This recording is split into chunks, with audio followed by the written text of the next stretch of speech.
నీకున్న ధనం కావచ్చు, ఏదైనా కూడా సరే. అదే ద్వితీయోపదేశ కాండంలో అంటాడు 17వ అధ్యాయము 7-9 వచనాల్లో ఇజ్రాయెల్ ప్రజలకి దేవుడు గుర్తు చేస్తాడు ఏంటంటే, నీ సోదరి కష్టంలో ఉన్నప్పుడు నువ్వు సహాయం చెయ్యి.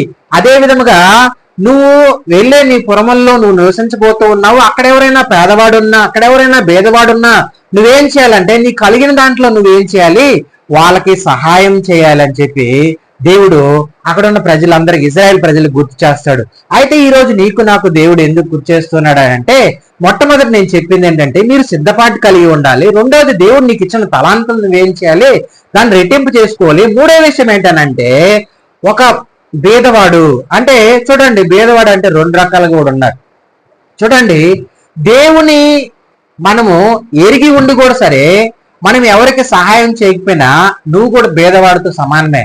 ఎందుకనంటే దేవుని నీతిని నువ్వేం చేయటం లేదు, నెరవేర్చడం లేదు. అదే దేవుని నీతిని ఒకవేళ పేదవాడు అయింది దేవుని నీతిని నెరవేరుస్తూ ఉన్నాడు అనుకో, అతడు ఏమవుతాడు, నీతిమంతుడు అవుతాడు. అతను ఏమవుతాడు, దేవుని రాజ్యమును స్వతంత్రించుకుంటాడు. ఎందుకనంటే దేవుని చేత అతను ఆశీర్వాదం పొందినవాడు. హల్లెలూయా. 5 మంది కన్యకులు దేవుని చేత ఆశీర్వాదం పొందారు. 5 తలాంతులు తీసుకున్నవాడు దేవుని చేత ఆశీర్వాదం పొందాడు. 2 తలాంతులు తీసుకున్నవాడు ఆ దేవుని చేత ఆశీర్వాదం పొందాడు. 1 తలాంతు తీసుకున్నవాడి పరిస్థితి ఏమైందో చూడండి. 30వ వచనం చదువు. మనము మన పితరుల దినం మరియు పనికి మాలిన ఆ దాసుని వెలుపడి చీకట్లో త్రోసివేయుడి, అక్కడ ఏడుపును పళ్ళు కొరుకటియు ఉండెను. ఎవరి పనికి మాలిన దాసుడు?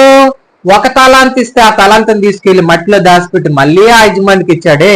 ఇతను ఏం చేయలేదు, ఆ తలాంతుని ఏం చేస్తున్నాలి, రెట్టింపు చేయాలి. దేవుడు నీకు ఇచ్చిన దాన్ని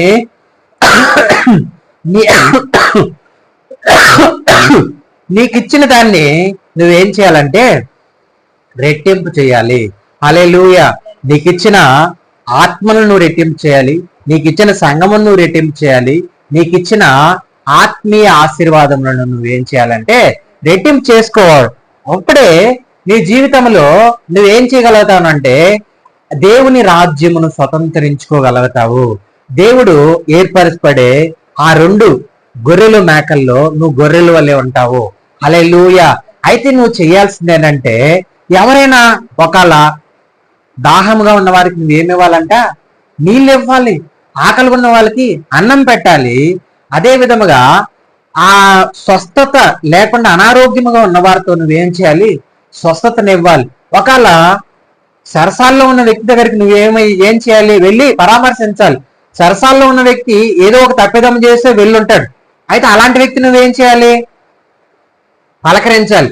అయితే ఇక్కడ ఇవన్నీ కూడా మనం జ్ఞాపకం చేసుకోవాల్సింది ఏంటి అని అంటే, ఆకలి అని అంటే చూడండి 2 రకాల ఆకలి ఉంటాయి. మీకు ఆత్మ సంబంధమైన ఆకలి, శరీర సంబంధమైన ఆకలి. నువ్వు తీరవలసింది ఏంటి అని అంటే, మొదట ఆత్మ సంబంధమైన ఆకలి నీతిమంతుడుగా ఉన్న నువ్వు తీర్చాలి. హల్లెలూయా. ఆత్మ సంబంధమైన ఆకలి తీరిందంటే ఖచ్చితంగా శరీర సంబంధమైన ఆ ఆకలి కూడా ఏమవుతుంది, ఆటోమేటిక్ గా తీర్చబడుతుంది. ఎందుకనంటే ఆత్మీయత నింపబడి. ఇప్పుడు చూడండి, అనారోగ్యంగా ఉన్న వ్యక్తికి నువ్వు వెళ్ళి ఏం చేయాలి, ప్రార్థన చేయాలి. నువ్వు ప్రార్థన చేస్తే అతనికి ఏమొస్తుంది, స్వస్థ వస్తుంది. స్వస్థ వస్తే అతను ఏమవుతాడు, రక్షింపబడతాడు. అతను ఏమవుతాడు, ఇప్పుడు చూడండి సరసాలలో అనంటే, సరసాలలోనంటే జైలు అక్కడ కాదు, సరసాలనంటే ఈ లోకం అనే బందీఖానాలో. ఇప్పుడు చూడండి అనేక మంది అనేక రకాలుగా బంధింపబడి ఉంటారు. వీళ్ళందరికీ వీళ్ళు ఏం చేస్తున్నారు, ఈ నీతిమంతులు వెళ్ళి దేవుని వాక్యం చెప్పారు, దేవుని మార్గంలో నడిపించారు, దేవుని ఆకలిని తీర్చారు. ఈ ఆత్మీయమైన ఆకలిని, ఆత్మీయమైన దాహమును చూడండి, దప్పికున్నప్పుడు వీళ్ళు ఏమి ఇచ్చారంట, నీళ్ళు ఇచ్చారని చెప్తూ ఉన్నాడు.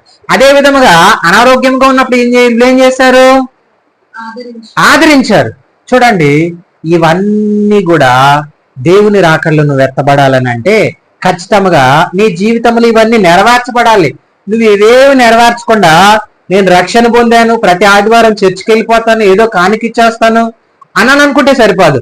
నువ్వు ప్రతి ఒక్కటి దేవుని నీతి ఏదైతే ఉందో ఈ భూమి మీద ప్రతి ఒక్కటి నువ్వు నెరవేర్చాలి. ప్రేమించాలి, క్షమించాలి, సిద్ధపాటు కలిగి ఉండాలి, నీకు ఇచ్చిన తలాంతులను డబల్ చేయాలి. అదే విధముగా ఇంకొక విషయం ఏంటనంటే, మనము బేదలను ఏం చేయాలి, వాళ్ళకి సహాయం చేయాలి. చూడండి ఏమంటాడనంటే, నువ్వు పేదలని కనికరిస్తే యెహోవాకు అప్పిచ్చిన వాడు అవుతావు. హల్లెలూయా. ఎంత గొప్ప ధనితో చూడు.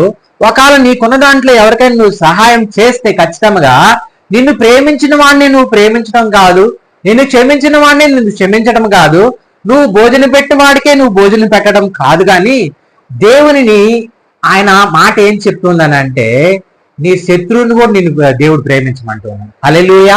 నీ శత్రువుకు భోజనం పెట్టు, ఖచ్చితంగా నువ్వేమవుతావు? దేవుని రాజ్యంలో స్వతంత్రించుకుంటావు.